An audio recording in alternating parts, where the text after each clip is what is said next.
Terima kasih masih bersama YPB Movie. Masih melanjutkan part sebelumnya, Kel menerima dengan lapang dada atas kematian Caulifla. Kemudian Vegeta fokus pada perlombaan melawan waktu yang dijalani mereka sekarang. Memandang para Saiyan dan berkata, bagaimanapun ada hal yang lebih besar untuk dikhawatirkan mereka sekarang. Mereka telah melihat apa yang mampu dilakukan para iblis, dan sisa semesta ini akan membutuhkan bantuan Saiyan semesta ke-6. Begitu juga setiap alam semesta yang lainnya. Jadi izinkan Vegeta memperkenalkan siapa yang akan menjelaskan semua ini, yaitu adalah Trunks anaknya. Saat keluar dari bayangan, kita akhirnya melihat pembunuh Dewa Trunks dari masa depan yang berjalan ke tempat mereka. Dia hanya minta maaf karena sudah terlambat. Kaba yang terkejut hampir tidak bisa berkedip menatap putra Pangeran Vegeta yang begitu banyak dia dengar, tapi tidak pernah bisa bayangkan memiliki rambut seperti itu. Terlepas dari itu, Trunks kini mulai serius dan menjelaskan situasi mereka. Dia tidak tahu seberapa banyak ayahnya telah menjelaskan, tapi seluruh semesta mereka dalam bahaya sekarang. Planet mereka mungkin aman, tapi mereka tidak bisa membiarkan sisanya diambil alih. Dan itulah mengapa mereka akan membutuhkan para Saiyan dan pot luar angkasa untuk bekerja sama. Saiyan adalah pasukan terkuat yang ada, dan semuanya terserah mereka. Semesta ketujuh sudah ditangani dan hanya perlu menangani semesta ini. Saat ayahnya bertarung, Trunks mengamati planet ini. Ada banyak penyintas dan banyak kapal juga. Raja Sadala yang mendengar ini menyuruh Trunks untuk tidak perlu memberitahunya dua kali. Rakyatnya melindungi planet-planet di semesta ini jauh sebelum invasi iblis ini terjadi, dan mereka akan melakukan yang terbaik sekarang juga. Tapi dia membenarkan juga ucapan Trunks bahwa mereka mungkin telah kehilangan banyak orang di ibu kota. Namun, ada stasiun berisi banyak orang di seluruh planet berkat upaya Kaba, Kel, dan juga Caulifla. Jadi, mereka akan memiliki lebih dari cukup untuk melakukan perjalanan ke sebagian besar planet. Vegeta dengan cepat memberitahu bahwa mereka sudah melihat apa yang terjadi ketika iblis-iblis itu berada di luar kemampuan mereka. Itu tidak boleh terjadi lagi. Di planet ini harus ada teknologi serupa dengan milik mereka di bumi, di mana mereka dapat mendeteksi tingkat kekuatan makhluk di planet sebelum mereka mendarat di sana. Mereka harus memastikan hanya mengirim pasukan mereka ke planet yang paling lemah. Masuk akal bahwa Kaisar Iblis ada di sini, karena Lucifer hanya akan mengirim iblis terkuat ke planet yang terkuat juga, dan sebaliknya yang paling lemah ke yang paling lemah. Goku dan Vegeta sudah memiliki klon mereka di seluruh semesta, yaitu di planet-planet yang lebih kuat. Serahkan iblis kuat pada mereka.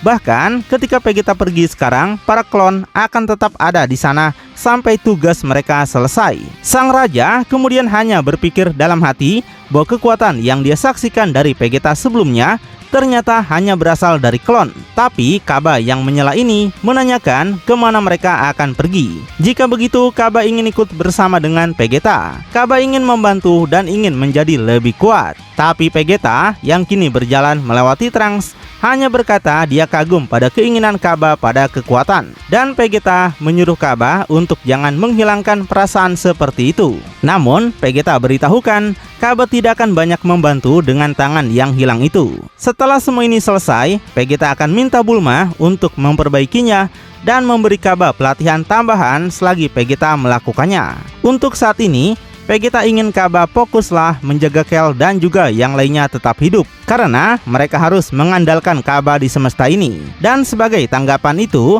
meskipun jelas kecewa, Kaba menjawab dengan nada pelan, dia akan patuh pada perintah Vegeta. Segera setelah itu, menggunakan cincin waktunya yang ikonik, Trunks kemudian membuka portal gelap di sebelah kanannya. Saat dia menatap kedua pahlawan kita dan bertanya kemana mereka akan pergi, karena tinggal 10 semesta lagi yang harus diselesaikan. Dan untuk sesaat akan ada keheningan di ruangan itu saat para Saiyan akan berpikir dengan keras. Sampai kemudian Goku dengan senyumannya berkata untuk membawa pada Jiren di semesta ke-11. Akhirnya reuni yang ditakuti antara Goku dan Jiren akan terjadi secara nyata. Tapi bagaimana respon Jiren setelah semua yang terjadi masih harus dia lihat. Namun di tempat lain, kembali di alam iblis sektor ketiga, Vegito dan Makoto akan saling berhadapan sesuai janji yang sudah mereka sepakati. Saat menatap iblis darah itu dengan senyuman, Pegito mengucapkan terima kasihnya atas pekerjaan Makoto. Rencana Makoto telah berhasil dengan sempurna pada Kenji. Pegito sangat senang.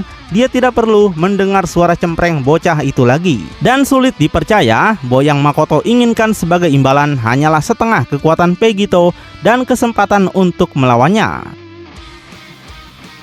Tapi Makoto yang melihat dengan lidah mengerikannya hanya menjawab bahwa mungkin sulit dipercaya bagi seorang Pegito. Tapi jangan lupa Makoto pernah menjadi yang keempat dari 5 yang terkuat di Multiverse. Kesempatan untuk melawan prajurit legendaris dan menguji kekuatannya adalah semua yang dia hidupi. Meskipun Makoto menghadapi musuh yang lebih berharga yaitu Jiren, pada akhirnya Jiren jatuh oleh tangannya dan nafsu makanannya tidak terisi. Jadi, Makoto menginginkan pertempuran dengan Pegito dan berharap Pegito akhirnya akan mengizinkannya merasakan kekalahan sejati oleh diri Pegito yang asli dan bukan oleh Goku ataupun Vegeta. Mendengar itu, seketika mengingatkan Pegito pada Goku. Saat Pegito kini dengan senyuman geli dari ocehan Makoto akan bersiap dalam posisi bertarung. Saat dia akan berkata, itu adalah permintaan yang menarik dari Makoto. Dan untungnya bagi Makoto, Pegito pasti bisa memenuhinya. Tanpa membuang waktu lagi, Makoto akan mengambil kesempatannya untuk menyerang. Seketika menggerakkan 4 ekornya langsung menuju Pegito, siap untuk mencabik-cabiknya. Tapi saat serangan kuat pertama meleset, nampak lebih seperti bilah tajam daripada daging. Makoto hanya akan berteriak dan menyerang sekali lagi. Tapi alih-alih menghindar kali ini, Pegito akan segera menendangnya menjauh, di mana kakinya sendiri mengungguli ekor berdarah iblis itu. Tapi serangan ekor darah yang asli terbukti hampir tak ada habisnya. Karena tepat ketika Pegito menyingkirkan satu tubuhnya berbalik dalam pandangannya. Kini keempat ekor akan menyerang pada saat yang sama. Senyuman muncul di wajah Pegito yang meremehkan iblis itu. Tepat sebelum benturan terjadi, Pegito akan menghilang meninggalkan keempat ekor itu yang hampir bertabrakan satu sama lain. Makoto meremehkan Pegito dan menegaskan jika melarikan diri adalah semua yang bisa Pegito lakukan. Jiren lebih baik saat itu. Pegito yang gak peduli muncul tepat di belakang iblis itu di kejauhan. Makoto yang kesal kini akan mencoba memprovokasi pembunuh dewa. Dia katakan tidak ada keraguan, Jiren mungkin memang yang lebih baik. Tapi upaya seperti itu akan sia-sia pada Pegito karena dia masih tersenyum pada iblis itu. Pegito membenarkan mungkin melarikan diri adalah semua yang bisa dia lakukan. Tapi dia tidak akan menyebut itu hal yang buruk. Saat kini menghasilkan listrik di dalam kakinya, seolah mengirimkan kekuatan langsung melalui kakinya. Dengan kecepatan yang sulit dipercaya, Pegito akan meluncur dalam lari. Seluruh tubuhnya bergerak begitu cepat sehingga hampir membuatnya kehilangan bentuk dan hanya nampak lebih seperti guntur itu sendiri daripada tubuh fisik. Dia nampak benar-benar menerobos ke depan saat tubuhnya akan menghasilkan aura api yang luar biasa. Karena kecepatannya saja akan menyebabkan gesekan hebat dengan udara. Tapi tidak terpengaruh mengetahui setengah kekuatan Pegito ada di dalam tubuhnya sekarang, tidak akan menghentikan Makoto sama sekali. Pantas aja Makoto nampak lebih kuat ya. Makoto melesat ke depan dengan keempat ekornya diarahkan ke depan dengan kecepatan yang sama, yang dalam sekejap mencapai wajah Pegito. Tapi menariknya, saat mereka mendekat, tidak akan ada tanda-tanda pembunuh dewa itu mengerem. Pegito malah senang dan ungkapkan begitulah caranya, membuktikan kekuatannya pada Pegito. Dalam adegan yang mengejutkan, Pegito akan terus bergerak maju dan dengan sengaja membiarkan setiap serangan ganas Makoto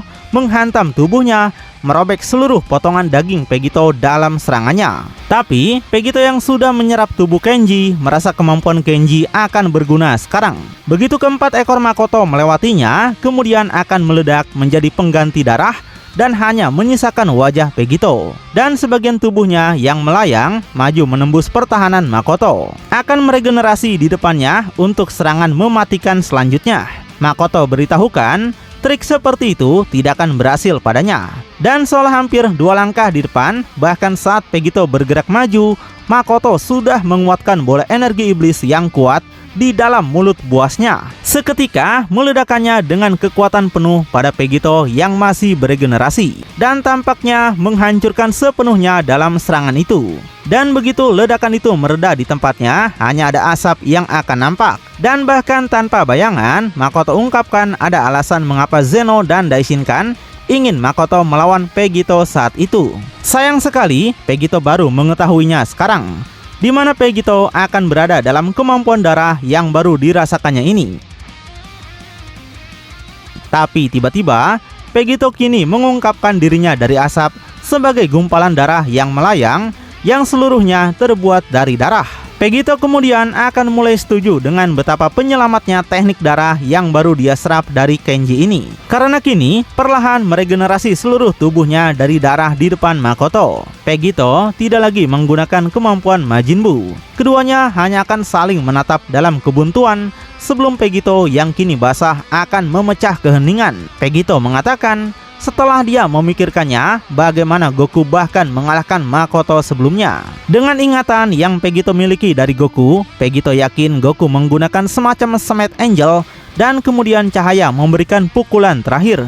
Jadi, Pegito merasa individu murni adalah apa yang benar-benar tidak bisa Makoto tangani. Tapi, Makoto tegaskan dengan kekuatan Pegito di dalam dirinya juga, mereka sekarang setara. Kekalahannya tidak akan datang hari ini darinya. Tapi, dengan kekuatan mereka bersama, mereka bisa menguasai alam iblis ini sebagai duo. Namun, setelah mendengar saran kejutan untuk bergabung ini, Pegito hanya akan menutup matanya, menghibur Makoto dengan senyuman saat dia akan menjawab bahwa mereka tidak setara dalam hal apapun. Pegito merasa Makoto sedikit terburu-buru di sini. Mereka akan menguasai alam ini bersama, tapi bukan sebagai duo. Namun, Makoto akan dibuat kembali ke dalam tubuhnya, tempat di mana Makoto seharusnya berada. Karena jangan ragukan bahwa pertempuran kecil yang baru saja mereka lakukan adalah sepenuhnya miliknya. Saat kini membuka mata Seraphim hitam dan hijaunya, dengan perubahan nyatanya sekarang, Pegito akan siap menunjukkan tingkat perbedaan antara kekuatan mereka, setengah energi atau tidak. Seolah-olah dalam teknik baru yang tidak terduga, dari mulut Pegito tidak akan meledakkan sinar energi, tapi ekor darah merah miliknya sendiri menembakkan ke depan dengan kecepatan tinggi dalam garis lurus seperti kereta. Tapi bahkan pada jarak pendek mereka, Makoto akan mampu menghindar. Meninggalkan Makoto kini dengan senyuman sombong saat dia akan berkata, ini sudah terbukti. Makoto melihat Pegito telah menguasai sedikit lagi teknik darah iblis sepertinya. Meskipun dia tahu Pegito cuma bisa mengeluarkannya satu ekor. Tapi lucunya, tepat saat dia mengatakan ini, apa yang akan dia lihat selanjutnya akan membuktikan bahwa Pegito adalah orang yang jenius. Mengapa Makoto tidak boleh meragukan pembunuh dewa? Seolah-olah dalam pertunjukan ekstrim, kendali atas kemampuan darah yang baru ditemukannya, dari ekor darah pertama yang keluar, 3 ekor lainnya akan bertunas dan menembak Makoto untuk menyerangnya. Yang pertama mencapai begitu dekat pada kepalanya, sehingga hampir terlihat seperti telah menggoresnya. Tapi di panel berikutnya tentu aja tidak akan cukup bagi Pegito, karena dia membatalkan kemampuan berdarah itu, di mana dia akan segera melepaskannya. Meninggalkan Pegito kini untuk terbang maju sendiri, menghilang saat dia melakukannya. Pegito muncul kembali tepat di wajah iblis itu dengan lebih banyak teknik baru untuk dia pamerkan. Saat dengan telapak tangannya terentang ke depan, darah akan mulai mengendap tepat di ujung jarinya. Makoto penasaran apa yang sebenarnya akan Pegito lakukan. Bahkan dirinya yang disebut sebagai iblis darah asli akan dibiarkan benar-benar bingung dengan apa yang akan dilakukan Pegito. Karena dari ujung jarinya 5 helai darah hampir seperti garis akan menembak keluar dan menempel tepat ke tubuh Makoto. Makoto menanyakan apakah Pegito mencoba menghisap darahnya. Tapi saat Makoto awalnya akan berpikir pembunuh dewa itu bertujuan untuk menyerapnya, hanya beberapa saat kemudian dia akan menyadari apa yang sebaliknya akan terjadi. Saat dengan wajah dan tubuhnya mencapai proporsi seperti Majin Buu, seluruh tubuh Makoto akan mulai mengembang dengan cepat. Terjadi dengan kecepatan tinggi sehingga sebelum kita menyadarinya, Makoto akan nampak lebih seperti balon udara panas daripada iblis lagi. Dan dalam ledakan darah yang brutal, Makoto hanya akan meledak dari serangan Pegito yang luar biasa, meninggalkan Pegito dihujani kecap saat dia masih tersenyum. Pegito merendahkan analisa cetek Makoto yang menyebut dirinya masih pemula. Dengan sisa darah di langit dan udara, kemudian akan mulai jatuh ke tanah dan berkumpul sekali lagi. Dengan tubuhnya kini menahan sejumlah besar kerusakan dari serangan terakhir itu, baik dalam regenerasinya, Makoto kini akan berjuang untuk bangun dari tanah. Makoto akui Vegito memiliki tingkat kejeniusan yang sangat luar biasa. Meninggalkan kepalanya yang menunduk, kini untuk bertanya-tanya bagaimana Vegito bisa secepat ini belajar. Tapi hanya dalam beberapa detik kemudian, Vegito sendiri akan muncul berdiri di atas mangsanya yang kini telah tumbang. Saat kini melihat ke atas dari bawah bayangannya, Makoto hanya akan bergumam bahwa Vegito sama seperti rumor, yaitu monster yang tidak bisa dihentikan. Makoto merasa terhormat akhirnya melihat apa yang dilihat Z, S, dan bahkan Tuan Daishinkan di saat-saat terakhir mereka. Tapi saat Vegito akan mengangkat kakinya siap untuk menginjaknya seperti serangga, dia akan memiliki satu kebenaran terakhir untuk iblis itu. Saat dia berkata senang bisa membantu, meskipun Vegito tidak terlalu yakin ini yang dilihat salah satu dari mereka pada akhirnya. Terutama karena Z dan S menemui akhir mereka melawan Goku dan Vegeta. Meninggalkan Makoto di saat terakhirnya untuk berteriak tidak percaya. Dalam satu injakan yang mengerikan, Vegito tidak akan mengizinkan waktunya lagi untuk berpikir, di mana kakinya akan membanting ke wajah Makoto, memecahkan kepalanya menjadi kehancuran berdarah seperti melon. Dan saat Vegito akan berdiri dengan kakinya menekan kuat di tanah dalam genangan darah di depan tubuh Makoto, sepertinya pertempuran dengan iblis darah telah berakhir. Tapi dalam gaya klasik yang diharapkan dari makhluk iblis ini, darah di tanah akan mulai bergelembung sekali lagi. Seketika mengalir dari bawah kaki Vegito langsung ke langit. Vegito akan tetap diam dengan hampir tidak terkejut. Dan saat wajah Makoto akan terbentuk kembali oleh darah, Makoto akan menyatakan bahwa tidak begitu menyenangkan ketika dia bisa melakukan ini juga. Maksudnya mereka benar-benar setara sekarang. Vegito tidak bisa mengalahkan iblis darah. Vegito tidak bisa mencari tahu cara mengalahkan Kenji sendiri, dan hal yang sama akan terjadi juga pada Makoto. Tapi saat Vegito akan tetap diam, tangannya dilipat dengan tenang, di mana dia katakan itu menjadi kasus beberapa menit yang lalu. Tapi sesuatu yang Makoto katakan tentang menghisap darahnya memberikan Vegito sedikit ide. Sulit mengingat berapa banyak teknik berbeda yang dia miliki pada tubuhnya. Sebelum kini tersenyum, dia menyuruh Makoto untuk melihat saja ke belakangnya. Seolah dalam pemandangan yang mengejutkan, tepat di belakang Makoto yang masih bingung, ekor hijau sel akan melayang di belakangnya seperti ular berbisa. Meninggalkan iblis itu benar-benar tercengang, sampai tiba-tiba menusuk langsung melalui punggung Makoto seperti jarum suntik. Tampaknya pada saat Makoto lengah, Vegito telah menembus tanah dan muncul di belakang iblis itu dengan gaya Kid Buu. Meninggalkan Makoto terdampar dan tercengang di udara. Dia nggak bisa bergerak saat ekor sel mengambil energinya. Makoto penasaran kapan Vegito mendapatkan kemampuan ini. Tubuh Makoto yang seluruhnya terbuat dari darah kemudian akan mulai bergetar dan berkurang ukurannya dari isapan itu. Dan dalam sekejap, setiap ons darah cair yang membentuk Makoto akan diambil secepat para angel dicabut kekuatan hidup mereka. Tapi kali ini bahkan tidak ada bangkai yang tersisa. Hanya asap penuh yang disebabkan oleh seberapa cepat iblis itu akan ditelan ke dalam tubuh Vegito. Dengan cepat ekor itu kembali pada tangannya. Vegito sampai lupa karena tidak pernah menggunakan kemampuan ekor selnya lagi. Sampai tiba-tiba Vegito mengungkapkan matanya berubah menjadi merah iblis. Vegito akhirnya telah kembali pada kekuatan penuhnya lagi. Tapi saat pertempuran kini akhirnya diselesaikan dan kelemahan iblis darah diketahui, hampir tepat pada waktunya sebuah portal akan terbuka secara misterius tepat di samping Vegito. Saat melihat ke arahnya dengan mata merahnya, pada awalnya dengan sedikit kegembiraan dia akan segera menunjukkan senyuman dan merasa dua kaisar terakhir menginginkan pertempuran ini sama sepertinya. Pertanda baik bagi Vegito untuk pertempuran hebat yang akan datang. Dan setelah itu bergerak sembrono seperti biasanya, Vegito akan melompat lurus ke dalam portal. Tonton kelanjutannya di channel YPB Movie, channelnya anime bapak-bapak.